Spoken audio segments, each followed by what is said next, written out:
Hello, my fellow students. This is a lesson on time-related words. It is an expansion on the previous lesson where we learned time-related words like tomorrow, next week, next month, and so on. Let's do it. Let's start with yesterday. Yesterday is 어제, 어제. And today is 오늘, 오늘. Tomorrow is 내일. We learned 내일 in the last lesson. It has Chinese origin. 일 means day, and 내 comes from the Chinese word for coming. So the coming day is 내일. Now morning has two translations. 오전, which means AM, and a new one for us, 아침. 아침 is the one you use when you say good morning.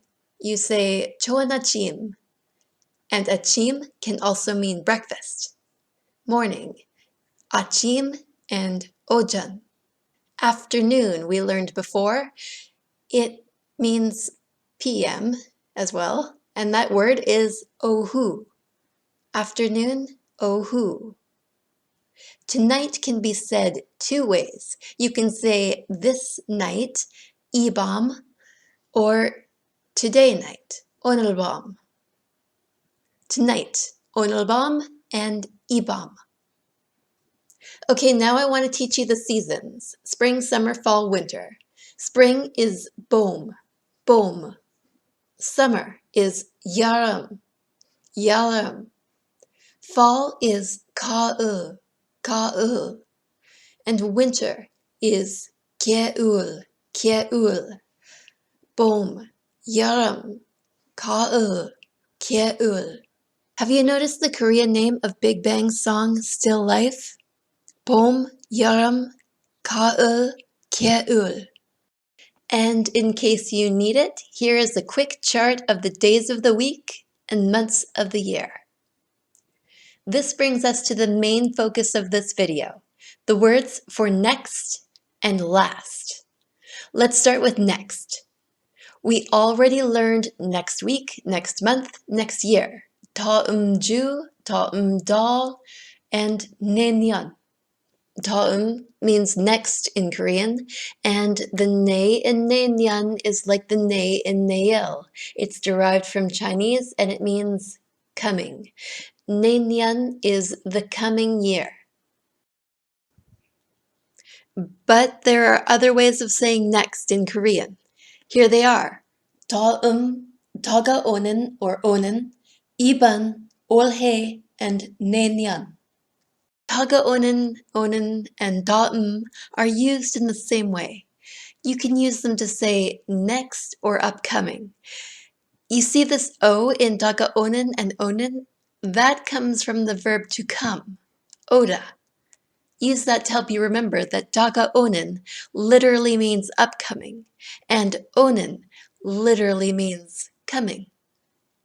Also, 이번 is another way of saying next. It literally means this time. And you can use it with days of the week, days of the year, months of the year, seasons, etc. 내년 and 올해 require a bit of thought. 내년 means next year. So if it is 2022 and I say 내년, I'm talking about 2023. 내년 12월 means next year's December. So even though it is September 2022 and the next December will be December 2022, when I say next year's December, I'm talking about December 2023. 올해 means this year. So if it is September 2022 and I say 올해 12월, I'm talking about December 2022. The thing about 올해 is it doesn't really mean next. It means this year. So it can refer to the past or the future. If you use it with months or seasons that haven't happened yet this year, it refers to the future. If you use it with months or seasons that have already happened this year, it refers to the past.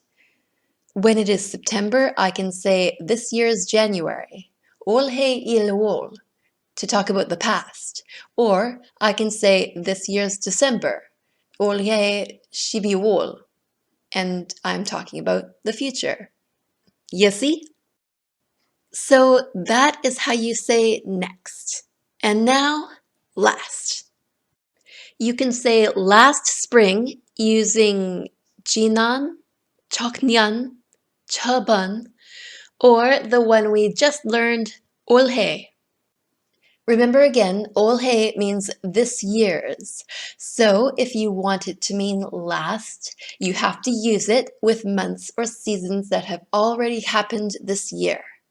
If you use it with months or seasons that haven't happened yet this year, it means next. 지난, on the other hand, means the most recent. If it's October 2022 and I say last spring, like 지난 봄, I'm talking about spring 2022, the most recent spring. If I say 지난 봄 in January 2022, I'm talking about spring 2021, the most recent spring. However, if I say 작년, notice it has that 년 in it.